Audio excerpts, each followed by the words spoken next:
What are processed foods? If one day you have some free time, go to a supermarket and check out the nutritional label of a local brown bread brand. You will be surprised by the amount of ingredients that it contains, out of which you will definitely recognize sugar and vegetable oil. On the other hand, if you go to a proper baker and ask about the natural components of whole wheat or whole grain bread, you will be told that it contains just whole wheat flour, water, yeast, and maybe wheat germ and bran, depending on the type of bread.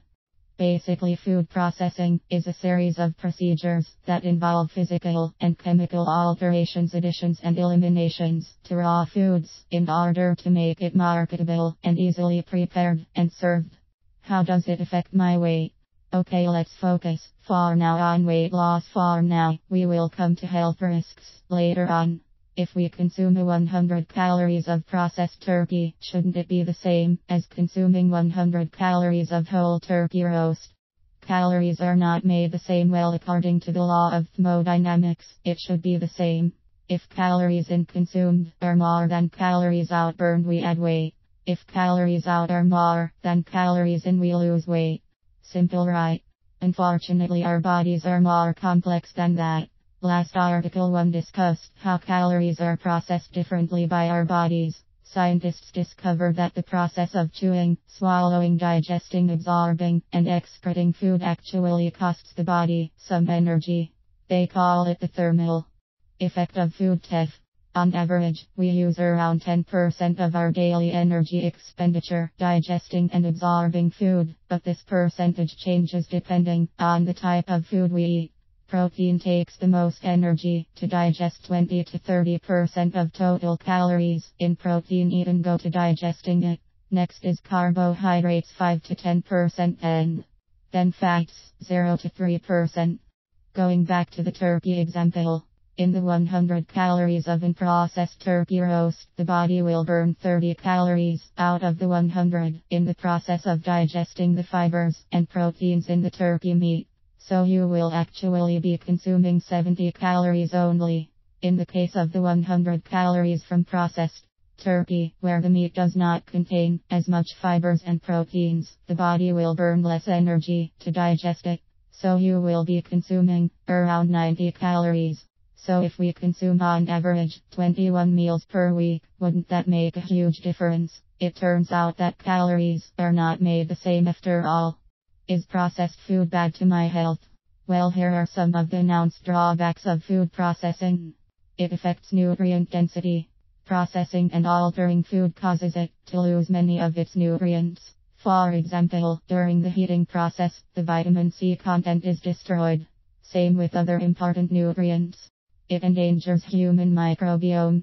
Not fermenting foods during processing kills the healthy bacteria microbiome in our gut. Such bacteria are crucial for a healthy gut. Have you ever had stomach problems after a certain food? Well, that is one reason for it. It contains additives. From sugar to MSG monosodium glutamate, a flavor enhancer commonly added to Chinese food, canned vegetables, soups, and processed meats. Such additives affect us differently depending on our intolerances and health status. Sneaky added sugar could be a serious problem for a person with diabetes. It might contain a risk of contamination. This is an interesting one. Processing foods involves huge grinders and large mixing bowls. Over time, these machines wear down and are liable to fracture, so when it actually happens, it leaks small to large metal particles, which sometimes go unnoticed and make their way to our stomach. So next time, when you crack something while eating a chocolate, you will know what it is. So how would I know if I am eating whole foods?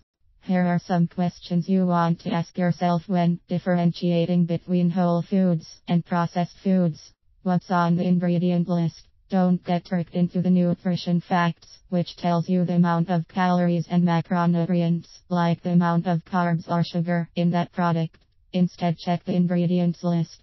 Do I recognize all these things? I always say, if you can't pronounce it, don't eat it. How many steps did this food take to get to me? Think of the original raw component. The closer it is to it, the more whole it is. Olives are more whole than olive oil. Oranges are more whole than orange juice. Does this food come in a bag, box, or can? Go for the fresh veggies, the local butcher, and the local baker. The more local you go, the more whole foods you are consuming. Also learn to ask what's in that food you are buying. Bottom line. Switching your diet to whole foods will save you a lot of hassle from trying to take nutritional supplements or counting calories to losing weight. You will be healthier and much happier.